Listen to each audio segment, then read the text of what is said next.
Olá, aluno. Eu me chamo Marcelo De Pieri e sou professor de Economia e Sustentabilidade. Essa disciplina possui 2 unidades. Agora nós vamos ver a unidade 1.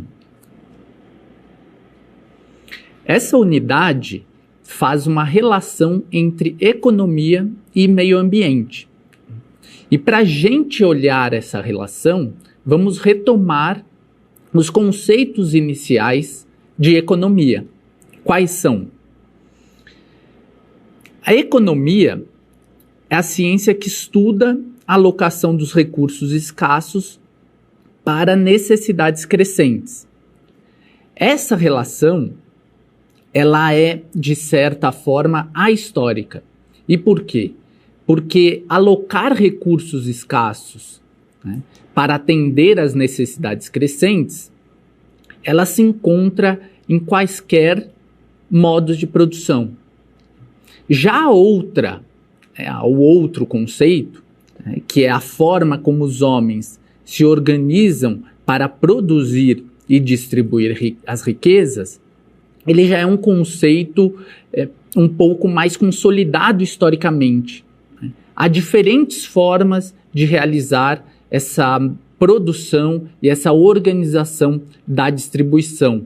Aqui há uma diferença que nos leva a ver a economia como uma ciência social, uma ciência em que os homens realizam essa produção e de diferentes formas.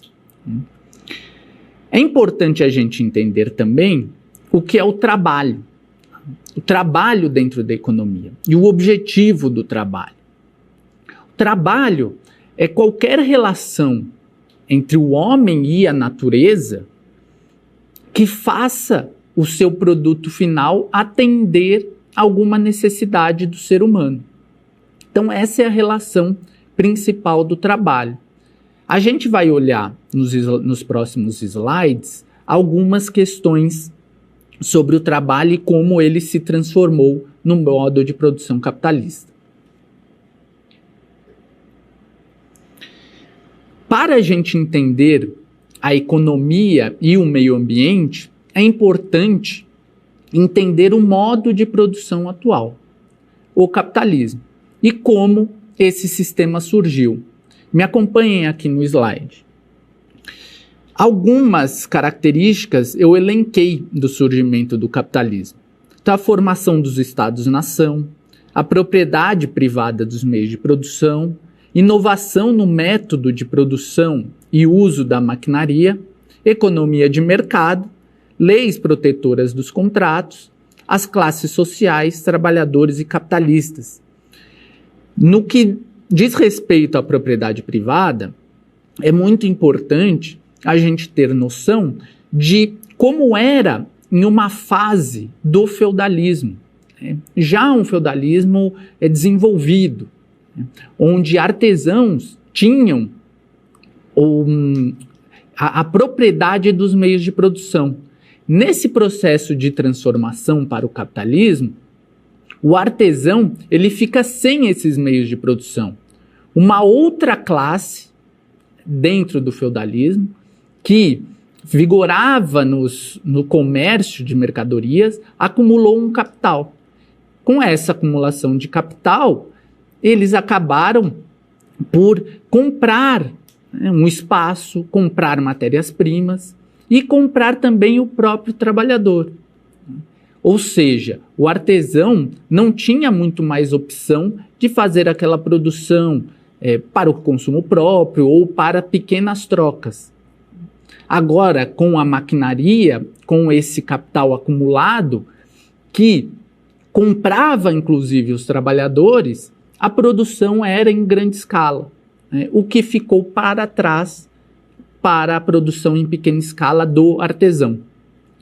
A economia de mercado também, onde os preços eles se regulam no mercado. As cidades tiveram um papel muito importante para o desenvolvimento desse modo de produção. Duas correntes teóricas, que se vocês podem me acompanhar aqui nos slides, explicam o surgimento do capitalismo. A primeira que eu destaco é do Paul Suisse, que ele dá muito mais atenção ao desenvolvimento do comércio e ao desenvolvimento das cidades, né? A outra é de Maurice Dobb, que ele vai focar na luta de classes entre senhores e servos. Ou seja, o Paul Suisse, ele atenta muito mais para as questões externas do modo de produção feudal, em que houve o desenvolvimento ou o fim do feudalismo estava ligado a questões externas ao modo de produção feudal, e o Maurice Dobb é o contrário. Ele dá muito mais atenção para as questões internas do modo de produção feudal, ou seja, a luta de classes entre senhores e servos, que chegou a um ponto do desenvolvimento das forças produtivas que aquela relação começou a ficar quase impossível, onde rebeliões dentro dos feudos aconteceram e aquele regime, e aquele modo de produção, ele foi extinto. O trabalho no capitalismo, ele se transforma. E por quê? Acompanhem comigo aqui no slide. O que a gente vai chamar a atenção para o objetivo do capitalismo, os instrumentos do capitalismo, vamos questionar se é um atendimento das necessidades ou bem-estar, e também o meio ambiente e o capitalismo com sua contradição. O objetivo do capitalismo, ele não é atender às necessidades ou ofertar bem-estar para as pessoas.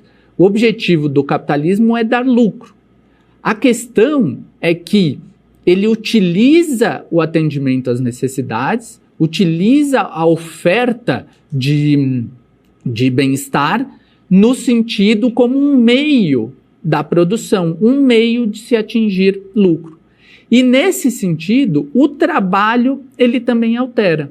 O trabalho, ele vira, incorporado no trabalhador, ele vira mais uma mercadoria com o intuito de atingir esse objetivo. O objetivo do capitalismo, que é gerar lucros. Isso tem uma relação importante com o meio ambiente, porque a partir do momento que a gente tem esse objetivo de maior produção e de forma cada vez mais acelerada, a forma de produção e de distribuição, ela se altera. Ou seja, há uma contradição. O capitalismo, ao mesmo tempo que ele precisa do meio ambiente, mas ele precisa produzir cada vez mais. Essa contradição que é objeto da ciência econômica e há diferentes formas, diferentes teorias para tentar solucioná-la, como respostas de diferentes correntes teóricas. Algumas teorias explicativas da economia capitalista ou economia de mercado. O liberalismo econômico ou a economia clássica. O Adam Smith. O Adam Smith, ele vai inaugurar a moderna ciência econômica. Ele, através da explicação da natureza do comportamento humano, ele vai citar a propensão às trocas, o aumento da riqueza, o mercado que regula os preços, ou seja, a economia de mercado que regula os preços por meio da oferta e da demanda e da divisão de trabalho. A divisão do trabalho como um instrumento de aumento da produtividade. E a sua análise em relação à moeda vai ser simplesmente como uma intermediária da troca. Os principais pensadores clássicos, primeiro, o Adam Smith, que eu já expliquei pelo slide anterior, Jean-Baptiste Say. Jean-Baptiste Say é o que deu o nome à Lei de Say. A Lei de Say que diz que toda oferta cria sua própria demanda e vice-versa, ou seja, a lei de mercado. Thomas Malthus, que faz uma análise que chama a atenção da teoria, que a gente conhece, da teoria malthusiana, que ele dizia que a oferta de alimentos cresceria a proporção aritmética, enquanto a oferta, o crescimento populacional, ele seria em progressão geométrica, né? E isso ele não levou em conta o desenvolvimento das forças produtivas. O desenvolvimento das forças produtivas que, inclusive, o problema não estaria na quantidade produzida dentro do modo de produção capitalista, mas assim a forma como era realizada a produção e também a distribuição. Ou seja, não é um problema de quantidade de alimentos no modo de produção capitalista. E Davi Ricardo? Davi Ricardo foi o primeiro a realizar de maneira acabada a teoria do valor-trabalho, que dará um pontapé inicial enorme das discussões dentro da economia política. O capitalismo também, um dos sustentáculos, é a ideologia liberal. A ideologia liberal, que ela é suportada por meio do comportamento hedonista, ou seja, a busca incessante ao prazer, ou seja, o indivíduo busca a todo momento esse prazer, o utilitarismo, o individualismo é pregado por essa ideologia, e as questões de meritocracia, em que todos seres humanos, se trabalharem, todos os indivíduos dentro da sociedade, se trabalharem e derem todo o seu esforço, alcançarão seus objetivos. Mesmo que isso, a gente sabe que essas questões ainda são muito frágeis para ser sustentadas no nosso mundo atual.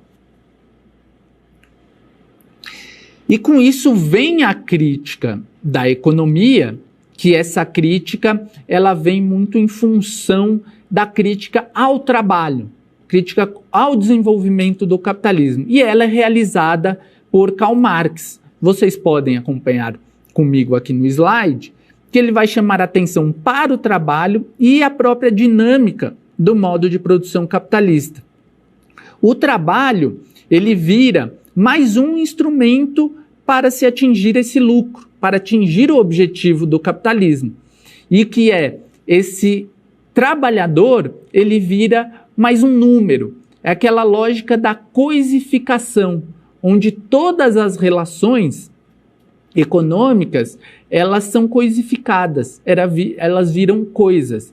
E isso, na teoria do Marx, do fetichismo da mercadoria, é exatamente esse processo, onde o ser humano, na figura do trabalhador, na figura de um fator de produção, ele não passa nada mais do que um número, a coisificação. Ou seja, uma vez que o objetivo do capitalismo é gerar lucro e não atender às necessidades, o ser humano ele vira uma coisa, a relação de coisificação.